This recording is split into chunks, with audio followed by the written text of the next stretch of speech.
les grandes gueules, c'est sur RMC Story avec Fatima Ibounoua, prof de français, avec notre ami Daniel Riolo de l'Afterfoot RMC. Nous sommes avec Jacques Maillot, le fondateur du Voyagiste Nouvelles Frontières. Et je salue aujourd'hui dans le public avec nous les élèves de l'école de journalisme HEJ de Montpellier et Lyon et la terminale Romain Roland de Goussainville aussi dans le Val d'Oise. Jeunes gens, heureux de vous avoir avec nous. Vous êtes le futur, vous êtes la relève. Faudra bientôt nous virer de là. Mais avec politesse, s'il vous plaît. On parle de la rémunération de Thomas Enders qui va toucher son parachute doré, 36,8 millions d'euros. Je rappelle, c'est un calcul du cabinet Proxinvest, vu que Thomas Enders va partir d'Airbus le 10 avril prochain. Avant de donner la parole à Michel Molessin, qui est du côté du groupe Airbus, il représente syndicat CGT. Je vous lis les réactions qui sont arrivées sur Internet, rmc.fr. J'ai Michael qui me dit, moi personnellement, m'écrit Michael sur rmc.fr, je m'en fiche éperdument. Je ne comprends pas, c'est une espèce d'obsession des Français pour les salaires, les gros salaires et les salaires des autres, et je trouve ça ridicule. Voilà ce qu'il m'écrit, Michael. Christian nous dit, comme des sommes comme ça sont inadmissibles, on a passé d'une vie pour le dépenser, on ne travaille pas pour ses enfants. C'est indécent aujourd'hui par rapport à la classe basse de notre pays et ce qui se passe dans notre pays, nous dit Christian. Bébert nous dit, si l'entreprise est en bonne santé et que ça fonctionne bien, c'est une entreprise mondiale, en plus Airbus, eh ben, je ne trouve pas ça choquant. Voilà ce qu'il m'écrit. Et Dino qui dit, heureusement que les retraites ne sont pas indexées sur le coût de la vie. Voilà ce qu'il me dit avec humour. Michel Molessin, bonjour. Bonjour. Comment vous avez réagi à ces annonces, monsieur Molessin ? Ah ben, ça fait toujours un peu de chagrin quand même de voir des sommes comme ça distribuées quand on est, nous, en parallèle dans les négociations salariales avec des montants qui sont bien sûr pas du tout du même niveau. Après, on est moyennement étonné. On est dans une entreprise qui s'est extrêmement financiarisée. Et donc, les actionnaires remercient M. Enders pour les résultats qu'il leur apporte à eux. Mais il y a de bons résultats, Airbus. S'il y a de bons résultats, c'est un groupe mondial qui embauche, même s'il y a le problème avec la 380. Donc, en tant que groupe mondial qui fait 52 milliards d'euros de chiffre d'affaires, il est récompensé à hauteur de la valeur du groupe aussi, M. Molessin. Alors, le groupe, il marche bien, mais il marche bien. Il y a du trompe-l'œil là-dedans. Aujourd'hui, on travaille essentiellement sur l'avion A320. Les autres produits sont beaucoup moins florissants. Il faut savoir que pendant la mandature de M. Enders, les budgets de R&D, donc ce qui prépare l'avenir, la recherche et le développement, ils sont passés de 7 à 5% du chiffre d'affaires. Il faut savoir que les effectifs, contrairement à ce que vous dites, sont passés de 145 000 à 130 000 à peu près aujourd'hui, alors qu'on a doublé la production d'avions. Donc le travail, lui, s'est intensifié, le chiffre d'affaires a augmenté, mais la masse salariale diminue avec de la précarisation. Donc il y a du trompe-l'œil, bien sûr, l'entreprise marche bien, mais elle marche bien parce qu'on est sur une filière en fort développement. Oui. Et ça, M. Enders ou pas, aujourd'hui, il y a besoin d'avions dans le monde, donc... Mais est-ce qu'il y a une politique d'augmentation salariale tous les ans chez Airbus ? Est-ce qu'il y a de l'intéressement et autres ?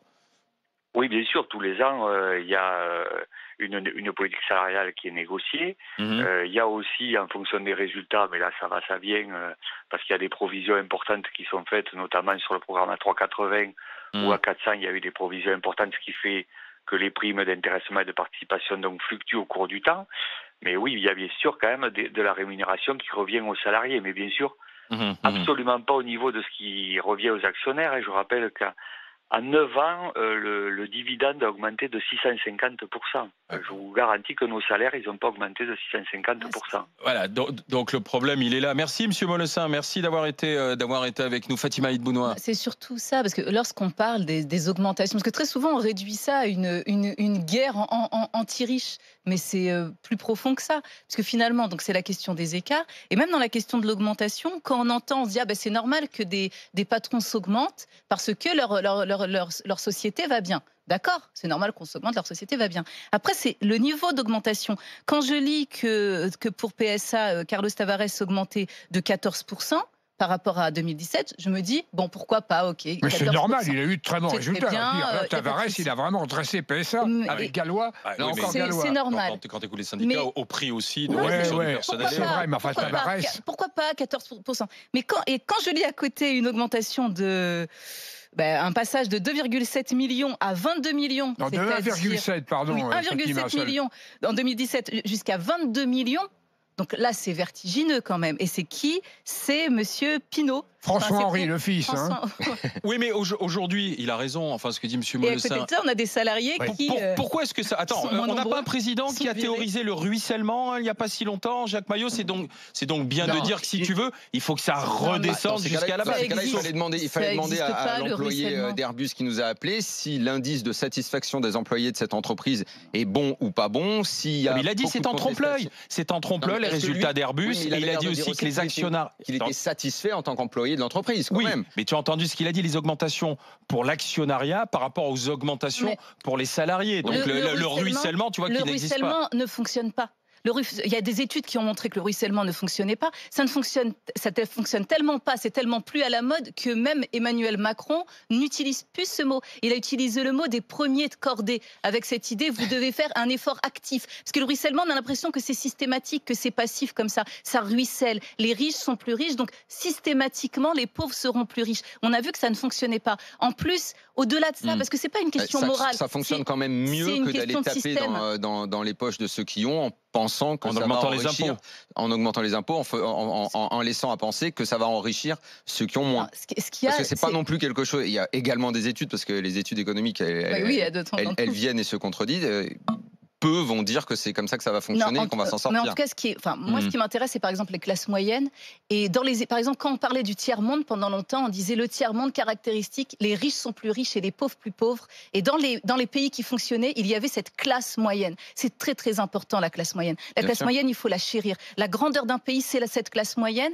Et cette classe moyenne-là, on est en train de la voir disparaître ici. On a des écarts entre très riches et très pauvres qui sont en train... Alors ça va doucement, on peut attendre encore la crise. Mais moi, j'aime bien quand on anticipe, mais on peut être des optimistes si on veut. Le salaire mensuel chez Airbus, il est compris d'après une étude entre 1 733 € par mois pour le poste ajusteur-monteur et 2 500 € par mois pour le poste technicien de maintenance. On n'est pas sur les cadres de direction, là, hein. Jacques Maillot. Il y a aussi des salariés d'Airbus qui sont actionnaires, donc ils en profitent. Et à la limite, au niveau des cadres, il y en a beaucoup. Donc de ce côté-là, en plus de leur rémunération, comme l'action marche bien depuis des années, ça leur fait un plus.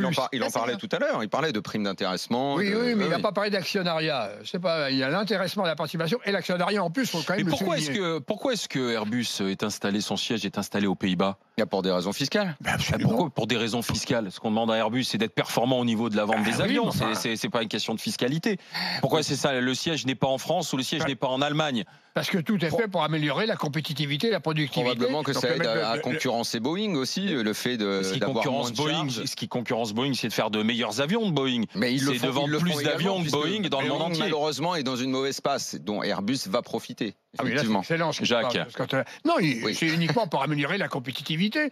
C'est finalement sur le plan de la fiscalité. C'est pour ça qu'ils sont mis à Amsterdam. C'est une décision à la fois des Allemands, des Français, des Espagnols, qui sont les trois principaux actionnaires. Et d'ailleurs des différents ministres. Alors, le maire qui est en politique... Puisqu'on est en plein débat sur les élections européennes, pourquoi est-ce qu'on ne reparle pas justement de l'installation aujourd'hui des groupes et dans des pays qui ont une fiscalité avantageuse? Plus globalement, de l'harmonisation fiscale. Mais tu harmonises au niveau européen, est-ce que c'est un débat dont on entend parler? Est-ce que vous entendez parler de ça? On va voir, les débats des européennes vont arriver. Est-ce que c'est quelque chose qui intéresse les gens? Est-ce que c'est quelque chose qui intéresse les chefs d'État? Est-ce que c'est des dossiers sur lesquels on avance? Mais ils savent qu'ils sont coincés parce que qui dit harmoniser dit modèle qui s'applique à tout le monde. Donc quel est le modèle qui va dominer? Sur qui et sur quoi?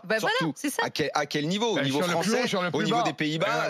À quel niveau? Et comment tu vas faire pour... C'est pour ça que tout ça est un petit peu illusoire, parce que comment tu vas faire pour mettre autour de la table les différents chefs d'État européens et les faire se mettre d'accord là-dessus? Parce que chacun aura ses petits intérêts au niveau économique. Parce que Bruno Le Maire dit que mes impôts soient plus hauts que le voisin. Puisque Bruno Le Maire dit qu'il travaille à une réforme des retraites, c'est ce qu'il dit, hein, le ministre de l'économie. Comment est-ce que tu y travailles? C'est-à-dire quel avantage tu donnes et quelle fiscalité? Parce que si tu travailles une réforme des retraites chapeau en France, mais que le groupe de toute façon est installé ailleurs et que l'actionnaire dans le groupe, l'actionnaire français n'a pas son mot à dire, ça sert strictement à rien, non? Enfin, il me semble, Jacques. Concernant Airbus, ça servira à rien si le siège reste à Amsterdam. Ça, tu as entièrement raison. Et se mettre d'accord sur ces questions complexes avec toute l'Europe, on a vu déjà pour se mettre d'accord sur l'heure. Le changement d'heure. On arrête l'heure d'été, mais chacun fait ce qu'il veut. Vous avez vu déjà qu'on n'a pas réussi à se mettre d'accord sur le changement d'heure. Si, je crois que c'est l'heure d'été, non? Oui, ce sera l'heure d'été, mais chaque pays fera ce qu'il veut, de toute façon. Alors, je vous lis la réaction de Matt qui travaille chez Airbus et qui me dit: je trouve la somme d'argent assez honteuse. Vous savez pourquoi? Parce que moi, dans la chaîne de production, on nous demande de réduire les effectifs aussi et d'éviter d'écrire les non-conformités que coûte une certaine somme. Dudu qui nous dit 28 ans de bons et loyaux services. Et du mais moi, je suis gilet jaune et finalement, je ne suis pas choqué parce qu'après tout, s'il a permis de faire progresser son entreprise, m'écrit-il, Olivier qui enfin conclut payer la performance, la bonne blague. Ce monsieur était payé pour faire un job, à ce que je sache, et en plus il était assez largement payé quand même, il avait un gros salaire, sinon il aurait été viré. Si on conteste les qualités de manager, un job, un salaire, et point barre, nous dit Olivier à propos de la rémunération de monsieur Enders. Dernier mail, dernière remarque, celle de Grégory. Bruno Le Maire, le donneur de leçons, alors là, ça me fait bien rigoler. Mais il n'y peut rien, Le Maire il donne même pas des leçons, je le répète, il est impuissant. Et si, quand il nous donne la leçon, quand il dit ça peut porter atteinte à la réputation d'Airbus, une fois que tu as dit ça, tu fais quoi? Airbus, c'est un fleuron de l'industrie française. C'est puissant de la part d'un ministre de l'économie et des finances. Non mais ça c'est l'indécence gratos parce que le contexte social pousse à dire ça. Voilà. Dans un instant, le monde de Macron, on va s'intéresser au grand débat avec des travées de l'Assemblée nationale qui étaient désertes. Visiblement, ça n'intéresse pas les députés. Le grand débat. Restez avec les GG en direct sur RMC Story. RMC jusqu'à midi. Les grandes gueules.